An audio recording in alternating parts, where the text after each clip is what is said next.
The main factor that determines how much an accountancy firm progresses and the speed at which they progress is in their ability to make decisions. And the most progressive accountancy firms out there are the ones who just decide. They're the ones who press send, publish, try now, sign up, let's give it a go, and they go for it. Knowing that it's not going to be perfect, knowing that they're not going to have all the answers to be able to get to the end of that journey, but you know what? They're prepared to try, they're prepared to start, and they're prepared to fix things as they go. But what I see a lot of accounting firms doing is they become afraid to make a decision because they don't want to make the wrong decision, and therefore they end up making no decision, and then that's their decision.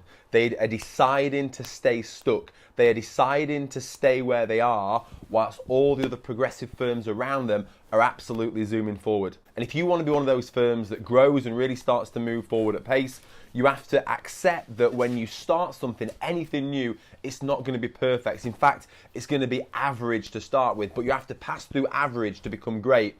There's a great saying which is, you don't have to be great to start, but you have to start to become great. And it's in that ability to say, yes, let's go, let's start, where you're going to start to really build up momentum and the motivation to drive you on to achieve the success that you're looking for. The software on my iPhone is not version 1, it's version 11.1. But had Apple had waited until they got to 11.1 before they launched it, they'd have missed out on all those years of sales, of feedback, and of refinement. The reason why they were successful as they are is because they launched at version 1. And what you've always got to remember is that version 1 is better than version none. 1 is better than none. And what I see a lot of accounting firms doing is sticking at version none because they're scared to death of version 1. They're scared to death of something being wrong in it. When I published my book, there were a couple of typos in there, despite the fact that I got an editor and a proofreader and everyone else. There was a couple of typos in, and I got some negative feedback about it. But you know what? They quickly got changed, they quickly got amended, and this book became a bestseller on Amazon. But it would have never become a bestseller had I not hit publish.